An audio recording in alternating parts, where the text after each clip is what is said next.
membahas olahraga, lifestyle, gaya hidup, wisata,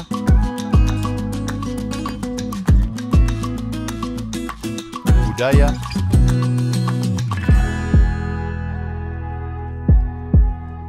politik dan hukum akan dibahas seru bersama host kece dari Odeng dan co-host tercantik Rida dalam program Pagi Seru Sultan TV. Terima kasih pemirsa, Anda masih bersama kami dalam Pagi Seru. Wah, ini semakin seru aja nih berita yang akan kita sampaikan ya. Apa nih, Der? Jadi Menteri Bintang Puspayoga respon isu bakal kena reshuffle oleh Jokowi. Waduh, padahal kemarin ini para menteri ini sudah melangsungkan sidang kabinet pertama di IKN ya, Der ya? Tapi tidak menjamin. Tidak menjamin. Tapi memang kalau misalnya kita lihat ada dua menteri yang tidak hadir. Salah satunya adalah Puspayoga dan juga Nadiem Makarim. Nah, kalau Nadiem kayaknya aman deh, soalnya nggak pernah kena senggol, nggak pernah ada isu. Nah, betul sampai banget. sekarang bahkan yang sering minta reshuffle kan rakyat nih, iya. Tapi nggak kena reshuffle tuh. Nggak kena reshuffle ya. Nah, kalau kita lihat juga pemirsa bahwa Bintang Puspayoga ini merupakan politikus dari PDIP. Dan atas kabar akan di reshuffle-nya ini, Puspayoga ini tidak mau berkomentar banyak seperti itu. Seperti yang kita tahu bahwa Bintang Puspayoga ini merupakan Menteri Pemberdayaan Perempuan dan Perlindungan Anak PPA. Selain Bintang Puspayoga, juga diisukan akan terjadi reshuffle terhadap Yasona Lauli ya, yang sekarang menjabat sebagai Menteri bukan pertahanan, itu Menteri Hukum. Ya, Menteri Hukum ya. Iya, nanti kita coba ulik lagi. Nah, tapi ini ya menariknya ya, Der ya. Ini Yasona dan juga Bintang Puspayoga ini merupakan kader PDIP. Ya, betul. Terus di reshuffle ini ada apa ya? Wah, tapi ternyata nggak cuma dari PDIP loh. Oke. Dari informasinya, ini kader Nasdem juga akan kena nih. Aduh, apakah karena nggak bersejalan gitu ya? Atau mungkin ada sesuatu gitu ya. Wah, nah, betul banget. Ini bersih-bersih menjelang pelantikan presiden baru. Nah, kita juga mau tadi membenarkan ya, Yasona Lauli ini merupakan Menteri Hukum dan Hak Asasi Manusia Republik Indonesia, pemirsa. Ya, selama ini juga memang kinerja Lauli ini juga dianggap bagus ya oleh masyarakat. Ya, betul, banyak sekali birokrasi, reformasi birokrasi di era kementeriannya dari Yasona Lauli ini ya. Betul banget. Dan sebenarnya juga kita kan akhirnya masyarakat ini bertanya-tanya, pemirsa. Ini kan udah beberapa bulan lagi, tinggal beberapa bulan lagi lah gitu ya, jabatan dari Presiden Jokowi ini sebagai kepala negara Indonesia gitu kan. Tapi ini kok ada reshuffle seperti itu. Dan ini akhirnya kan juga mencuat beberapa komentar netizen dan langsung ditepis nih bahwa sebenarnya Presiden kan masih punya hak untuk mengubah atau untuk reshuffle kabinetnya.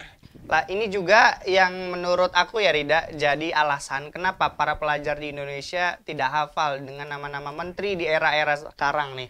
Karena sering di reshuffle. Kemudian kalau dulu nih jabatan itu mungkin ada reshuffle hanya tertentu aja ya, dan tidak sering gitu ya. Artinya panjang sekali masa jabatan kabinetnya, bahkan bisa sampai 1 periode, sehingga itu tiap pelajar itu perlu menghafal menteri-menteri yang bertugas di 1 periode itu. Betul banget. Kalau sekarang muatan politisnya sangat luar biasa. Sangat luar biasa. Jadi ibaratnya gini, contoh ya, kita baru ngapalin gitu, oh udah apal nih, ternyata minggu depannya ada reshuffle, ya mubeng kita ubah lagi gitu kan. Jadi nggak apal-apal nih pemirsa. Yang paling viral pertama kali waktu itu, bukan pertama kali sebenarnya, yang paling viral adalah ketika di era COVID-19.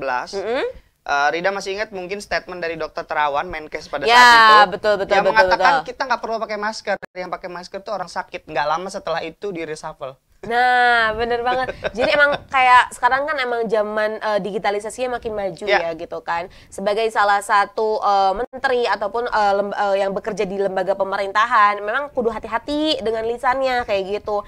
Karena ini bisa jadi blunder ke dirinya sendiri. Nanti kan akan salah satunya mungkin menyebabkan jabatannya dicopot atau di reshuffle seperti itu. Ya, selanjutnya nih dari reshuffle-reshufflean kita akan seru-seruan ke Festival Sangga Negara Kecamatan Padarinca. Betul banget. Festival yang berjalan atau dimulai dari tanggal 10 Agustus hingga 17 Agustus mendatang ini cukup seru dan diisi dengan berbagai kegiatan yang menarik. Kalau kemarin aku lihat liputannya Rida nih, kemarin ada kayak festival itu tuh hasil pertanian, ya, mobil-mobil dihias itu tuh. Betul banget. Nah, kemarin juga aku sempat hadir di sana, Dar. Jadi ini kan acaranya tuh sebelum pembukaan acara ini ada karnaval dulu. Dan karnaval ini diikuti oleh banyak banget masyarakat pada Rincang, dan itu tuh sambil karnaval sambil nari-nari juga.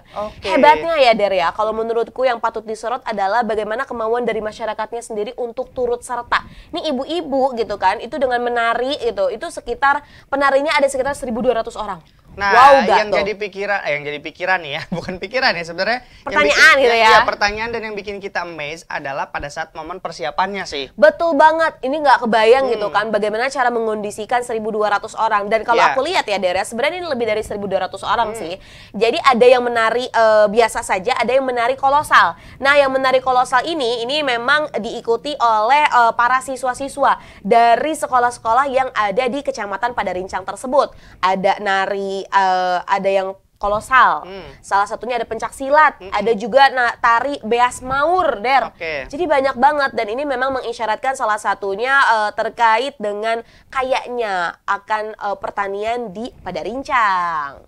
Dan juga pemirsa juga ini jangan lupa saksikan puncak acara Festival Sangga Negara yang akan diselenggarakan hari Sabtu tanggal 17 Agustus 2024 live di Sultan TV. Betul sekali, dan untuk pemirsa jangan juga tanggal 17-nya aja. Sebenarnya kalau sekarang nih pamerannya udah ada Der. Dan pamerannya tuh menurutku sangat amat menarik. Ada banyak kekayaan alam yang ditampilkan, dan juga ini kan kita melihat ini salah satu bentuk dukungan kita nih terhadap desa-desa yang ada di Kecamatan Padarincang. Dan menurutku ya Daria, ini juga bisa menjadi salah satu motivasi untuk kecamatan-kecamatan lain bisa membuat salah satu kegiatan yang cukup besar ini. Baik, semoga bisa menginspirasi untuk daerah-daerah lain ya di tahun-tahun yang mendatang, karena ini semua berawal dari kekompakan masyarakat baru bisa naik ke atas, ya, bukan dari atas ke bawah. Memang benar-benar harus bottom up gitu. Faktanya memang seperti itu, dan ini juga ada salah satu pesan yang disampaikan sih. Semoga memang setelah selesai acara festival ini gitu kan, karena ini acara festival yang pertama, harapannya pemerintah juga bisa lebih peduli terhadap salah satunya tadi kondisi di masing-masing kecamatan yang ada di wilayahnya, pemirsa. Semoga ini dilirik dari Kemenpar ya, jadi Calendar of Event Pariwisata Indonesia nih. Betul banget. Nah, baik pemirsa, berita tentang Festival Sangga Negara tadi sekaligus menutup nih ya pertemuan kita pada hari ini. Terima kasih untuk Anda yang sudah menyaksikan Pagi Seru, dan kita akan kembali lagi di hari Senin mendatang. Betul sekali. Terus saksikan program Pagi Seru di YouTube Sultan TV dari hari Senin sampai hari Kamis pukul 9.00. Dan juga jangan lupa saksikan program-program lainnya hanya di Sultan TV. Betul sekali. Saya Rodlo Rida. Saya Dery Odeng pamit undur diri. Dan segenap kru yang bertugas pada hari ini mengucapkan terima kasih. Sampai jumpa.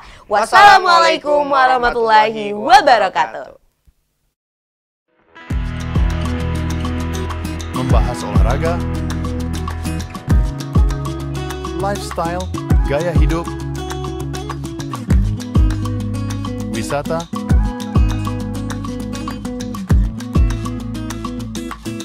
budaya,